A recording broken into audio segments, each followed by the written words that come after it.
घुंघराले बाल। राइना बचपन से ही खूब सुंदर थी। उसके लंबे लंबे घुंघराले बाल से हमेशा उसका चेहरा ढका रहता। अरे भूत बनकर घूमती रहती है, चल तेरे बाल कटवा दूं।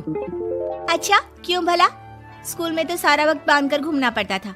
अब तो मैं कॉलेज जाऊंगी और बाल खोल कर घूमूंगी। हाँ। अरे ये बाल देख रही है, ऐसे लगता है जैसे मधुमक्खी का छत्ता। खैर, घने घने घुंघराले बालों से राइना सुंदर तो लगती, लेकिन उसे संभालना उसके लिए बड़ा काम था। माँ, अरे माँ, शैम्पू खत्म हो गया है। इस बार वो वाला लाना ना, जो घुंघराले बालों को और बाउंसी बनाता है। माँ ले आना, हाँ जरूर से। कल मेरा कॉलेज का पहला दिन है, मैं चाहती हूँ सब मुझे देखकर जले।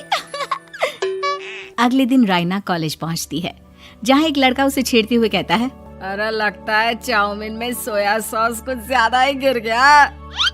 अरे मुझे तो चेहरा दिख ही नहीं रहा। लड़कियां भी राइना का मजाक उड़ाती है। अरे यार, ये कंगना की कॉपी करके कौन आया है? लोकल कंगना और कौन? राइना को सभी पर गुस्सा आता है, लेकिन वो कुछ नहीं कहती। स्कूल में तो बाल बंधे ही रहते थे, लेकिन कॉलेज में राइना एक लड़की से कहती है, हाय, मेरा नाम राइना है, मुझे आर्ट्स डिपार्टमेंट में जाना है। कहाँ से है रास्ता? अपने बाल हटा कर देखो, सामने ही बोर्ड लगा है।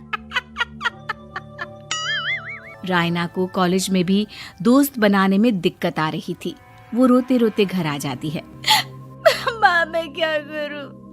आज तो सारे दिन लोगों ने न जाने क्या क्या बोलकर मेरा मजाक ही बना कर रख दिया। माँ प्लीज कुछ करो ना मेरे बालों का। मैंने तो पहले ही कहा था कटा दे, पर तू। अरे कटाने से क्या होगा, उल्टा जो थोड़े बांध कर ये इन्हें समेट सकती है ना, वो भी नहीं कर पाएगी। तो क्या मेरी कोई दोस्त नहीं बनेगी कॉलेज में, या मैं हमेशा लोगों के मजाक का ही शिकार होती रहूंगी? राइना जोर जोर से रोने लगती है। तभी उसका छोटा भाई आ जाता है और राइना के बालों के बीच एक पेंसिल छुपा देता है। तभी उसका दोस्त भी पीछे से आ जाता है। अरे ढूंढो ढूंढो, कहाँ है पेंसिल? मैं नहीं बताऊंगा। दोस्त काफी कोशिश करता है, लेकिन उसे पेंसिल नहीं मिलती। वो वहाँ से चला जाता है। थैंक्स दी, आज आपके बालों ने तो मुझे बचा ही लिया। अच्छा, बहुत दिनों के बाद बालों को लेकर कुछ अच्छा सुनने को मिला। मुझे भी पहले लगता था कि मेरे बाल सबसे सुंदर है, लेकिन अब पता चला। अरे क्या पता चला, क्या हो गया? देख, किसी भी चीज के ना दो पहलू होते हैं। या तो तुम बालों से ही लोगों का मन जीतो, या फिर रोती रहो। अब ऐसे घने बाल तो तुम्हें भगवान ने दिए हैं। राइना को पिता की बात समझ में आ जाती है। वो सोच लेती है कि जिन बालों के कारण वो कॉलेज में एक भी दोस्त नहीं बना पा रही है, उन्हीं बालों से वो दोस्तों की लाइन लगवा देगी। अगले दिन कॉलेज में डेस्क में राइना बालों को आगे कर लेती है और लोगों को लगता है कि राइना का चेहरा पीछे है, लेकिन राइना घने घुंघराले बालों को हटाकर हंसने लगती है। देखा मेरे बालों का कमाल, इससे मेरा चेहरा भी नहीं दिखता और मैं चलती क्लास में सो भी सकती हूँ। सभी राइना को देखकर हंसने लगते हैं। क्लास में परीक्षा चल रही होती है, तो राइना अपने बालों में चीटिंग के पेपर छुपा छुपा कर आसपास के बच्चों की मदद भी कर देती है, जिसके बाद से तो राइना क्लास की हीरोइन बन जाती है। वाह राइना, तेरे बाल तो बहुत कमाल के हैं। मैं तो इन्हीं के कारण पास हो गई। और पता है, मैं तो अपने काम का सामान राइना के बालों के बीच में ही फंसा देती हूँ। जैसे जैसे काम होता है वैसे वैसे इस्तेमाल करती हूँ। अब तो क्लास में हर कोई राइना के साथ बैठने की जिद करता। राइना में इसे लेकर घमंड आ जाता है। उसे लगता है कि वही क्लास की सबसे डिमांडिंग लड़की है। फिर एक दिन, मैं इस कॉलेज में नई नई आई हूँ, क्या आप मेरी दोस्त बनेंगी? मैं? ओह सॉरी, मैं इस क्लास की सबसे डिमांडिंग लड़की हूँ। हर कोई मेरे साथ ही रहना चाहता है। एक काम करो ना, वो पीछे की सीट दिख रही है, जाओ जाकर वहीं बैठ जाओ। लड़की को राइना की बात बहुत बुरी लगती है, लेकिन वो करती भी तो क्या, जाकर चुपचाप पीछे की सीट पर बैठ जाती है। तो आज का लेसन सबने याद किया है ना बराबर से?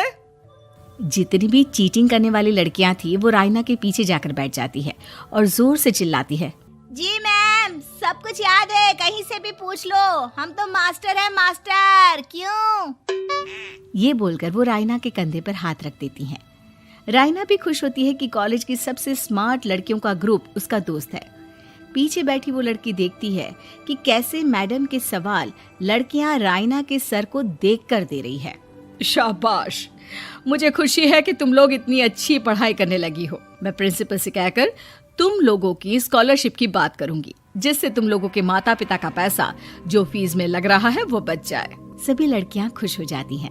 टीचर के जाने के बाद एक लड़की कहती है, गर्ल्स, अब हम लोग ना सिर्फ सबसे स्मार्ट बल्कि सबसे इंटेलिजेंट भी हो गए हैं। इसी बात पर आने वाले संडे को मेरे घर पर पार्टी, सबको आना है, ओके? सभी लड़कियां पार्टी के लिए एक्साइटेड हो जाती हैं। रायना भी। माँ, मेरे कॉलेज की सबसे स्मार्ट लड़की ने पार्टी रखी है संडे को। मैं भी वहाँ सबसे अच्छी दिखना चाहती हूँ, लेकिन ये बाल। घुंघराले बालों का तो कर भी क्या सकती है। तभी उन लोगों की नजर पार्लर के एक इश्तिहार पर पड़ती है जो 3000 रुपए में बाल स्ट्रेट कर रहा था। माँ, मुझे पैसे देना, मैं बाल सीधे करवा कर आती हूँ। संडे को पार्टी में सबसे अच्छी लगूंगी। बस फिर क्या था, अपने घुंघराले बालों को रायना पार्लर जाकर स्ट्रेट यानी कि सीधा करवा लेती है। और फिर पार्टी वाले दिन, हाय गर्ल्स, कैसी लग रही हूँ मैं? ओह नो, शिट, ये क्या करवा लिया बालों का हाल? और जिसके घर पार्टी थी वो लड़की, अरे ये क्या करवा लिया? तुम्हें मालूम नहीं है, जिस बालों में चीटिंग रखकर हम लोग टीचर के अगर इम्प्रेशन जमाते थे, उन बालों को तुमने। अरे हमें तो स्कॉलरशिप भी मिलने वाला था, अब तुमने बाल सीधे करवा लिए। अब तुम हम लोगों के लिए किसी काम की नहीं हो। अरे लेकिन हम दोस्त तो है ना, क्या मैं अच्छी नहीं लग रही हूँ? हमें तेरे अच्छे और बुरे लगने की कोई जरूरत नहीं है। हम लोगों को तेरे बालों से फायदा था, अब वो नहीं है तो हम तेरे दोस्त भी नहीं है। जाकर बाल वापस घुंघराले करके आ, तभी तो हम लोगों की दोस्त बन सकती है। रायना रोते रोते घर आती है और माँ को सारी बात बता देती है। माँ, ला पैसे दे, मैं बाजार जाकर बाल ठीक करा के आती हूँ। लेकिन माँ, मुझे ये बाल बहुत अच्छे लग रहे हैं, काश ये बाल मैं पहले ही सीधे करवा लेती। देख बेटा, पैसे तो मैं तुझे दे दूं, लेकिन वैसे बाल करके तू फिर ऐसे दोस्त बनाएगी जो तेरे साथ मतलब के लिए जुड़े हैं। लेकिन इन बालों में तू ऐसे दोस्त बनाएगी जो तेरे साथ जीवन भर का साथ निभाएंगे। रायना को माँ की बात समझ में आ जाती है।